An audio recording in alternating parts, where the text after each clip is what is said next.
yàlla na yàlla defal Sénégal jàmm yàlla na yàlla defal Sénégal jàmm yàlla defal Sénégal jàmm ndax Sénégal dëkk la boo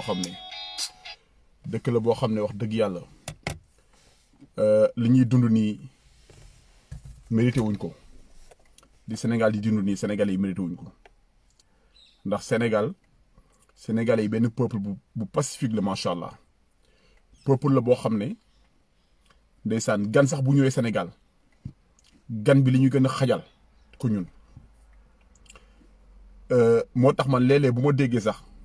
ñenn ñi ci seen ñàkk a xam ak ci seen gàtt xel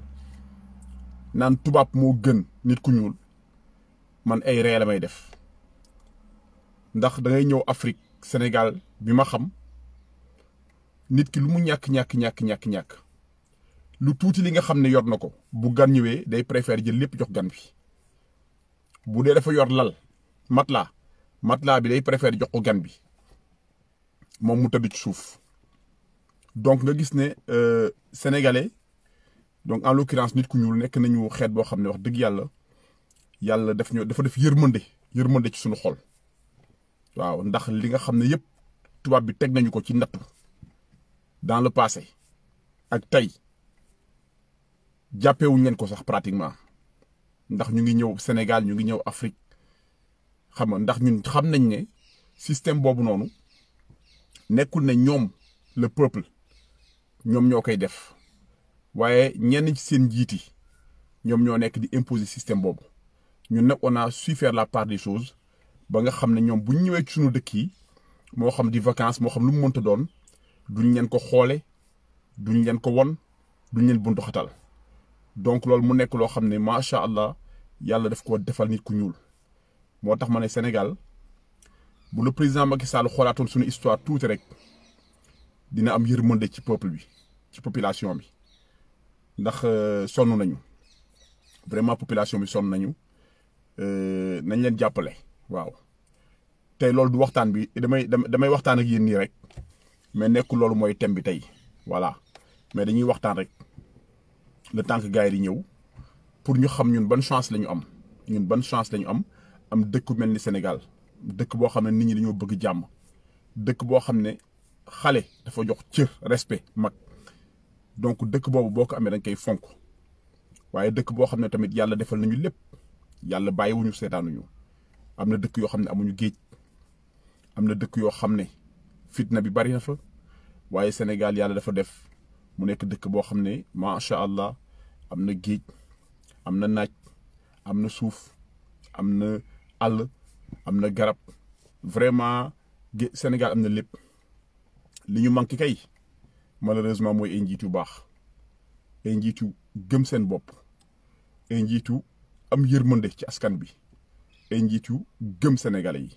loolu rek fu mu ne nii moo ñu manqué malheureusement waaye jàpp naa ne xeex bi nga xam ne ñu ngi koy xeex bi nga xam ne jeunesse ba nga koy xeex boobu incha allahu day yàgg rek waaye ndam dina ci am ndax Sénégal dafa nekk benn exception man yàgg naa ko wax mais ne Sénégal exception la exception boobu nag dinaa ko développer léegi nii dinaa ko développer léegi ak yéen pour que ñenn ñi bañ a daanu ci benn piège bi voilà tey nag dama bëggoon waxtaane ñaari mbir benn mbir mi moom mooy Aliou Dembourou Sow nekk député à l'Assemblée nationale parlementaire di représenter les Sénégalais ci hémicycle bi donc Aliou Dembourou Sow kaddu yi nga xam ne yëkkati na ko nekk na kaddu yoo xam ne am na yenn analyse yu naan kaddu yooyu mën na taal réew mi di leen wax ne Sénégal Aliou Dembourou Sow dafa tuuti pour taal ko Sénégal dafa am ci ay base yu mu toog ay base yu solide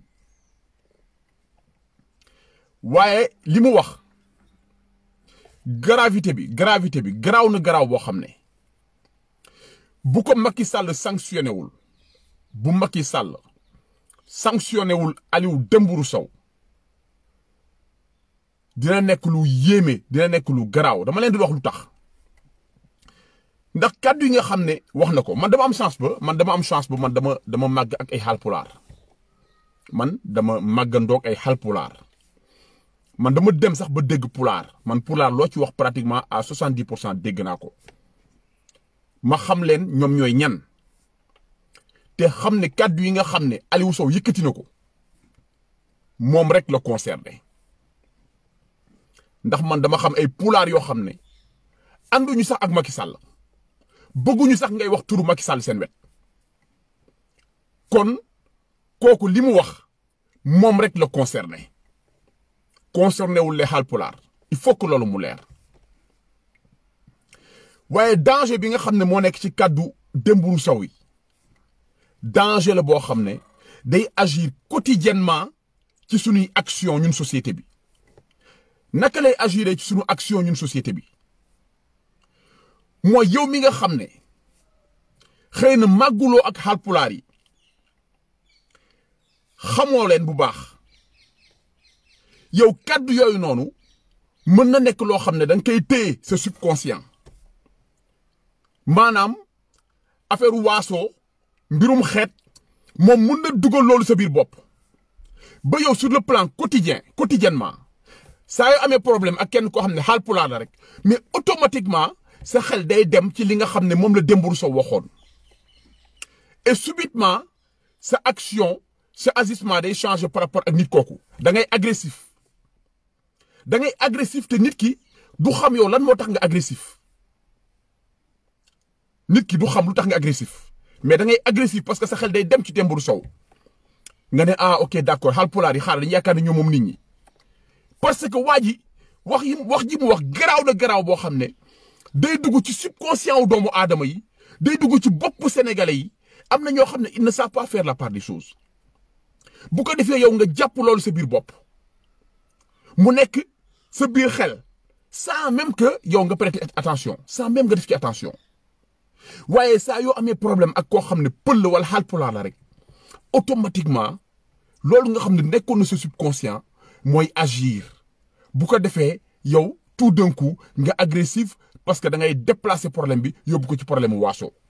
lii moo tax li mu wax mu dangereux léegi nag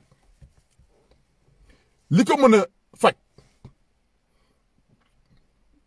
li mën a tax lii bañ a des ci conscience su nit ñi ci subconscient wu nit ñi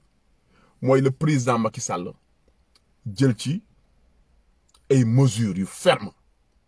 mooy le président Macky Sall sanctionné waa ji sanction bu metti génne ko assemblée nationale jébbal ko justice ñu àtte ko lu justice teg ci kawam mu nangu ko lii mooy régler problème bi beneen bi ci topp beneen bi nga xam ne moo ci topp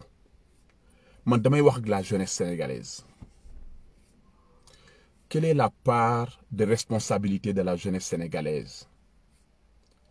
xam ngeen état day xool population bi état day xool peuple bi état day xool jeunesse bi di xool nan la ñuy réagir par rapport ak ñoom li ñuy def bu fekkee ne état bi mu ngi leen di xool mu gis ne nous avons une jeunesse boo xam ne jeunesse bu amorphe jeunesse boo xam ne elle n'est même pas consciente des enjeux politiques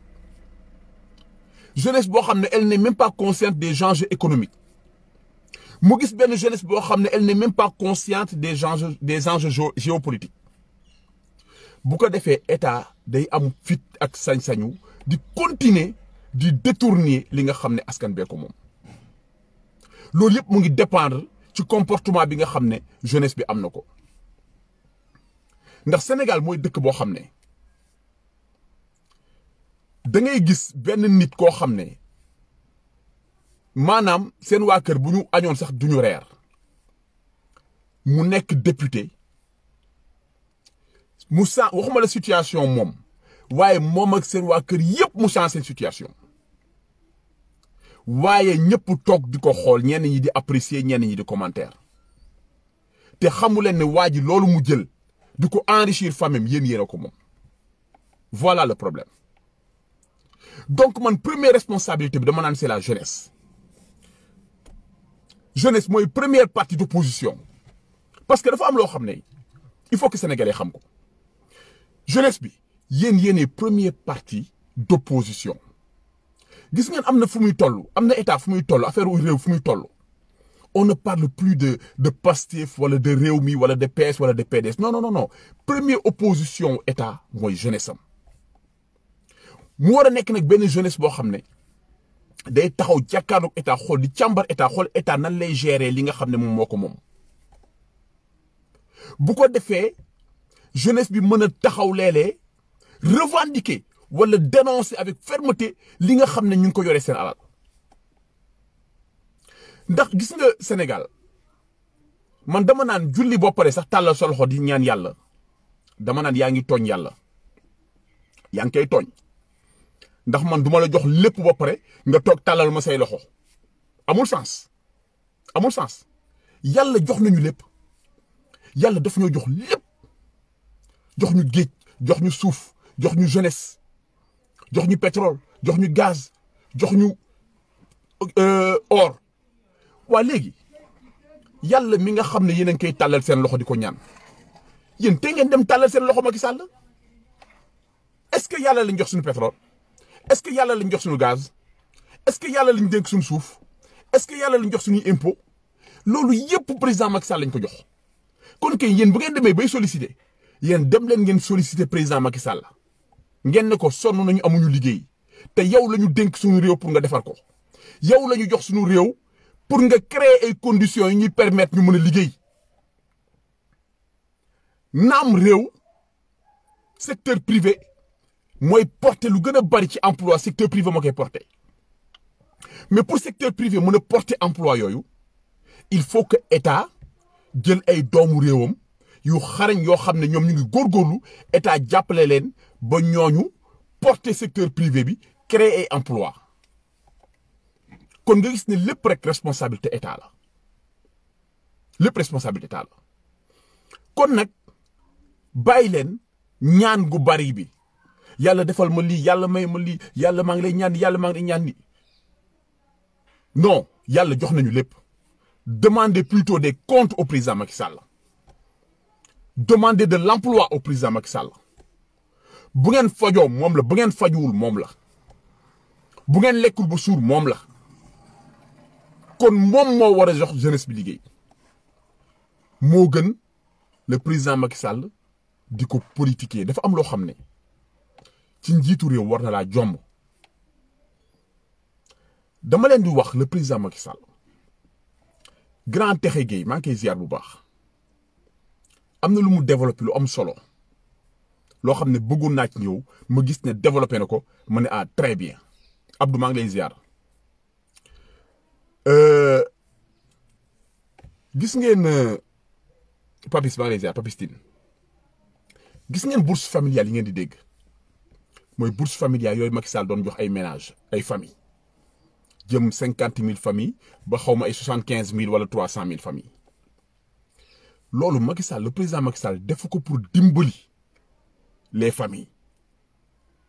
mais loolu benn électorat boo xam ne moom da ko dul lijjantil boppam ci naka maanaam day jël par exemple ay famille bu nekk dina jàpp ne famille bu nekk dañ nekk peut-être ay 7-8 personnes yooyu en général suñu famille en Afrique ay 7-8 personnes bu ko defee 25 000 francs yooyu muy jox mu leen di jox par mois chaque mois lu mu dee dana fa am ñaar wala ñetti nit yu ko voter ndax ñooñu mënuñoo gis ne président kat lii mu ñuy jox nii sunu alal la waaye dañ naan président Macky Sall mu ngi ñuy dimbali donc amuñu prise de conscience boobu bu ko defee foofu mu am fa ñetti nit yoo xam ne nañ ko voter wala ñeent wala juróom loolu bu ko defee ci 200 000 familles wala 400 000 familles xam ngeen ñaata lay représenter ci en terme de population kooku day dem ba ay 500 000 700 000 wa ay 800 000 ay nit yoo xam ne dañu koy voter parce que politique boobu le président Macky Sall yor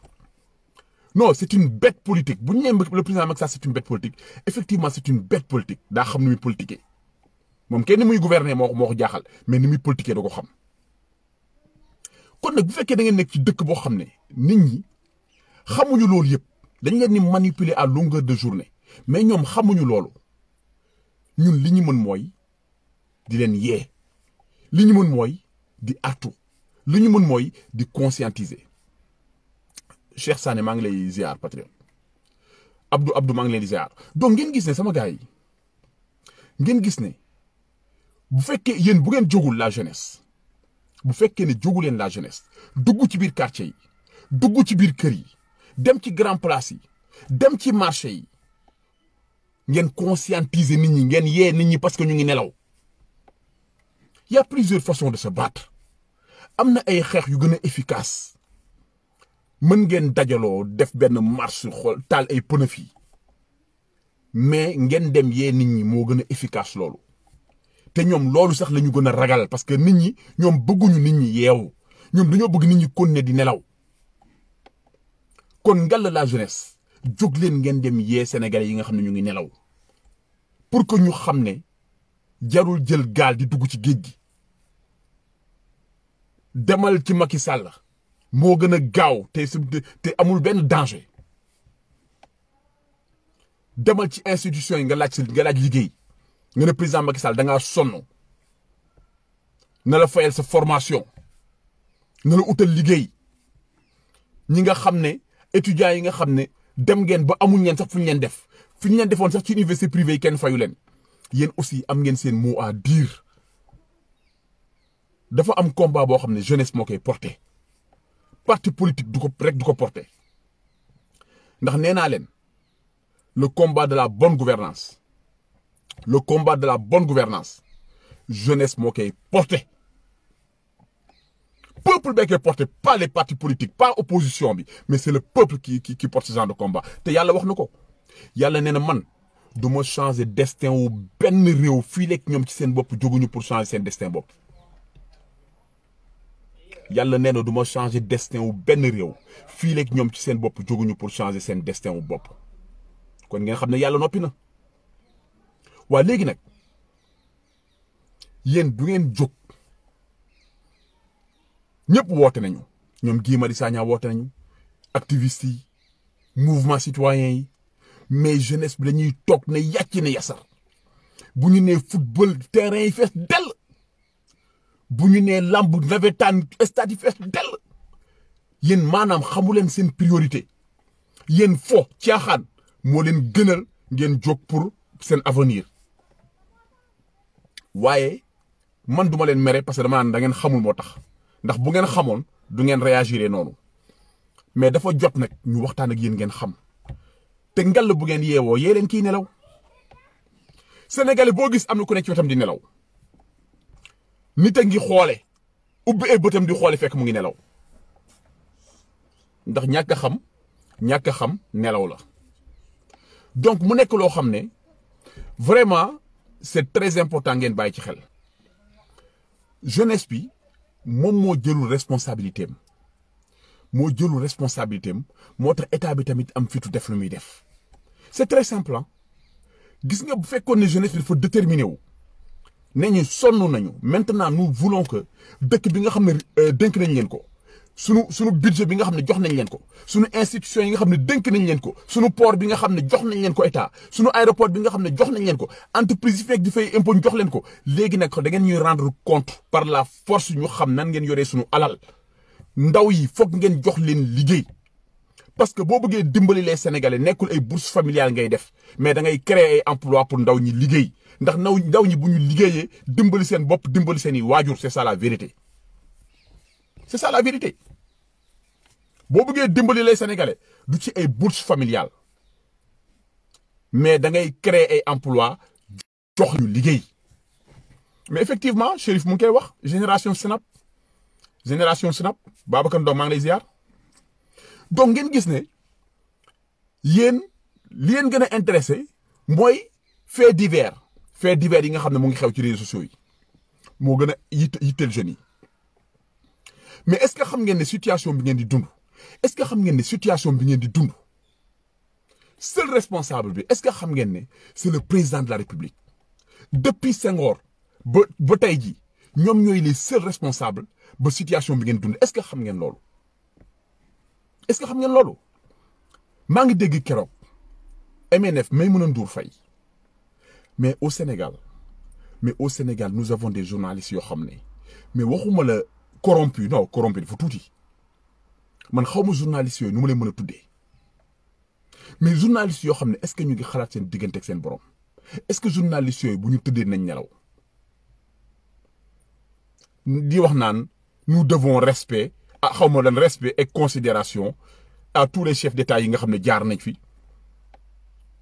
mais Senghor Abdou Diouf ba Ablaye Wade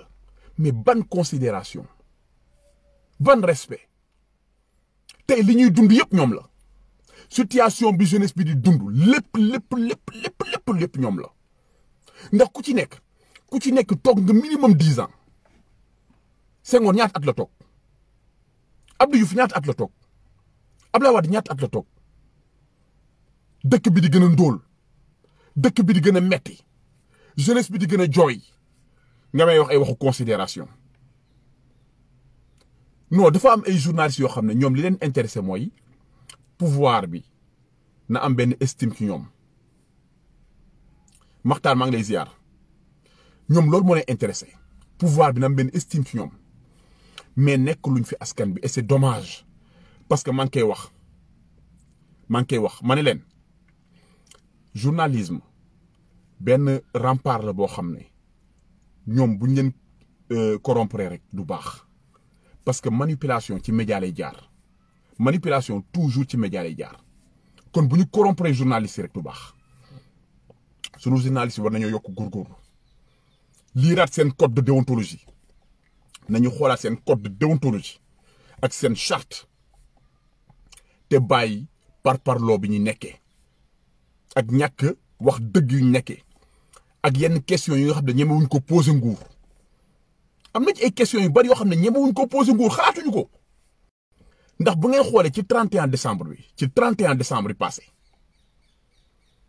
ki posé Macky Sall ndax day def 3e mandat ni mu ko posé question bi sax baaxul te lépp ñoo ko tey ndax man bu ma nekkoon ci kanamu Macky Sall di ko posé question dama naan ko président yow yaa waxoon ne boo defee mandat de 5 ans bi pare nga ci mën nañ la séntu fu ne ba mu des ci 3e mandat est-ce que yaa ngi confirmer propos yi nga waxoon est-ce que yaa ngi koy confirmer ba léegi nii laa koy posé question bi Barham maa ngi lay ziar mais doo ko ne est-ce que da ngay def 3e mandat non waxoon na devant les Sénégalais ne man bu ma defee mandat de 5 ans bi pare naa ci di ngeen ma dégg ci leen mu des 3e mandat donc am na noo koy posé question bi mais pas comme ça moo tax man la gis nga journaliste yooyu noonu ba ci question yi ñuy posé sax teguñu ko fenn mu nekk loo xam ne rek wax dëgg yàlla man naqaru naa ko kon di ñaan Sénégal rek encore une fois sama gars yi encore une fois jeunesse bi nañ jël seen part de responsabilité ndax ñoom ñoo mën a defar réew mi te ñoom ñoo mën a tax président jël réew mi teg ko ci yoon yéen ñi nga xam ne nekku leen fi woon di ñëwaat rek une dernière fois ci waxu Aliou Sow bi député Aliou Sow dañ ma ci muy Aliou Dumburu kooku nee naa leen li mu wax garaaw na garaaw boo xam ne président Macky Sall bu jëlul ay matuwaay ñu sanctionné ko day jouer ci subconscient au Sénégalais yi ndax nee naa leen man dama màgg ak ay Haalpulaar man dama dégg sax presque pulaar ma xam leen ñu nekk ay nit yu baax te waa ji loolu muy wax noonu les pulaar n'ont même pas besoin de sortir pour se justifier ndax ñun xamante nañ suñu biir Sénégal kooku mënu koo taal Sénégal ci ay base yu dëgër lañ toog ndax Sénégal mooy dëkk boo xam ne guerre ethnique mënu am Sénégal c'est impossible ndax dañoo am ay mag yoo xam ne ki ne Touba bu ne murit yi bu leen joxee ndigal ñu jëfee ko ki ne Tiwaawoon waxi noppi ki ne Fuuta waxi noppi ki ne Kaolack waxi noppi ki ne partout dañoo am ay mag yoo xam ne seen kaddu moo gën a diis sax kaddu président de la république ñu koy sant yàlla moo tax Sénégal loolu mënu koo taal waaye li gën a garaaw mooy loolu day agir tous les jours ci sénégalais yi seen nekkin ndax am na sénégalais yoo xam ne malheureusement day dugg seen subconscient léegi yow heure boo amee problème ak benn pël rek sa xel day dem ci waa ji lu mu waxoon rek sa xol daal di tànk nga déplacer débat bi kon gis ngeen mu nekk loo xam ne c'est dangereux c'est très dangereux li muy def ci subconscient doomu aadama kon nag di wax ne Macky Sall il a l'obligation de sanctionner ces gars-là ndax bu ko sanctionné wul mais séquelles yi day dangereux parce que li muy jur ci société bi baaxul parce que day am impact sur la vie quotidienne des Sénégalais ñi nga xam ne xamuñu day am impact sur leur vie. waaw donc mbokk yi di leen sant di leen gërëm di leen ziar xam naa di yamale fii live bi rek waaw parce que rek xam nga rek xat-xatu àdduna waaye di leen jox rendez-vous beneen yoon incha allah ci seen page Bopp Koñ jërëjëf merci beaucoup.